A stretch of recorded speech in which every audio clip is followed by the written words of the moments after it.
अब 7, 8, 9 बजते बजते सो जाइए, पता चलेगा कि सुबह में 9 बजते बजते नींद खुला, यानी कि 12 घंटा 14 घंटा लोग सोते रह जाते हैं। तो निकालने का प्रयास करता है तो ऐसे लगता है कि मानो उसके साथ विश्व युद्ध कर ले। शरीर को पूरा गर्म नहीं करना होगा, जितना देर कम से कम पढ़ाई करना है, थोड़ा बहुत आपको ठंड लगते रहना चाहिए। तो अगर आप चाहते हैं कि सुबह सुबह उठ जाएं और उठ करके पढ़ाई करें और नींद भी ना आए, तो इसका एक उपाय है, नींद बहुत ज्यादा आएगा। ठीक है ना, ठंड में नींद ज्यादा आती है। ठीक है, बहुत ज्यादा नींद आएगा। रात में आप 7, 8, 9 बजते बजते सो जाइए, पता चलेगा कि सुबह में 9 बजते बजते नींद खुला, यानी कि 12 घंटा 14 घंटा लोग सोते रह जाते हैं। कंबल में से निकलने का मन नहीं करता है, लगता है कि बस कंबल में ही घुसे रहें और इसके अंदर ही खाना पीना सब कुछ अगर हो जाए तो ज्यादा बढ़िया है। तो लोग कंबल में ही अंदर ही घुसे रहना पसंद करते हैं। सबसे पहला है कि नींद ज्यादा आती है। ठंडा, जानते हैं कि अगर पूरा वातावरण ठंडा है, सब जगह पर ठंडा है, यानी कि अगर आप कंबल से निकले तो एकदम समझ लीजिए कि कोल्ड जोन में प्रवेश कर गए, ठंडे में प्रवेश कर गए। तो वैसी स्थिति में मन करता है ना कि कंबल के अंदर ही दबके रहें, बस कंबल से निकले ना। कंबल से अगर कोई निकालने का प्रयास करता है तो ऐसे लगता है कि मानो उसके साथ विश्व युद्ध कर ले। समझ गए ना? तो कंबल से कोई निकालने का प्रयास करे ना तो बड़ा उस पर गुस्सा आता है, लेकिन कंबल से निकलना बहुत जरूरी है। कंबल से निकलना बहुत जरूरी है। बहुत सारे बच्चे क्या करेंगे, सुबह सुबह उठ तो जाएंगे, सुबह सुबह 6 बजे उठ जाएंगे, भाई हमें पढ़ना है, लेकिन पढ़ने के लिए वो बेड पर से उठ करके कुर्सी पर जाकर के टेबल पर, कुर्सी टेबल पर नहीं पढ़ेंगे। वो कैसे पढ़ेंगे?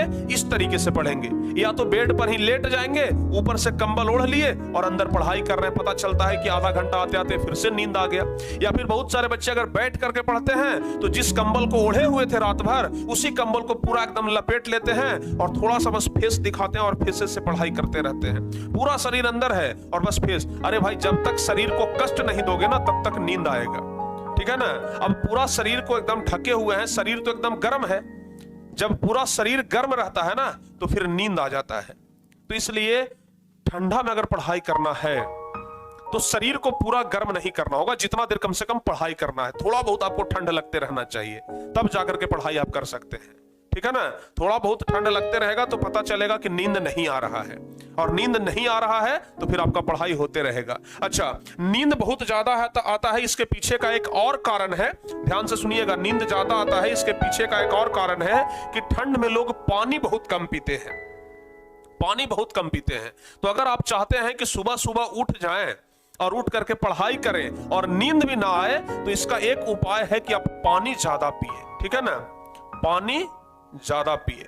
गर्मी के दिन में तो लोग ऐसे भी पानी ज्यादा पीते हैं, गर्मी के दिन में तो लोग पानी ज्यादा पीते हैं, लेकिन ठंडी के दिन में ना मुश्किल से 1 लीटर 1.5 लीटर लोग पानी पीते होंगे, 1-1.5 लीटर।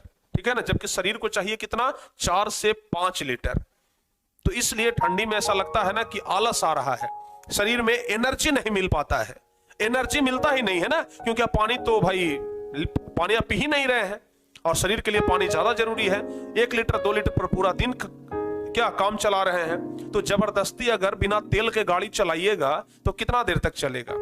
गाड़ी तो बंद हो ही जाएगा ना। उसी प्रकार से हमारा शरीर है। पानी ज्यादा पीजिए, आपको नींद नहीं आएगा। ठीक है ना? पानी ज्यादा पीजिए, नींद नहीं आएगा। पानी ज्यादा पीजिए, हमेशा कंबल से बाहर निकल करके पढ़िए, बेड से उतर करके कुर्सी पर टेबल पर बैठ करके पढ़िए। कुर्सी टेबल पर पढ़ेंगे कभी नींद नहीं आएगा। कंबल में घुस करके अगर बेड पर बैठ के पढ़ेंगे, आधा से 1 घंटा होते होते पुनः आपको नींद आ जाएगा, चाहे दिन हो चाहे रात हो। तो इसलिए इन सब चीजों का अगर खास ख्याल रख करके आप पढ़ाई कर रहे हैं तो कभी आपको दिक्कत नहीं होगा।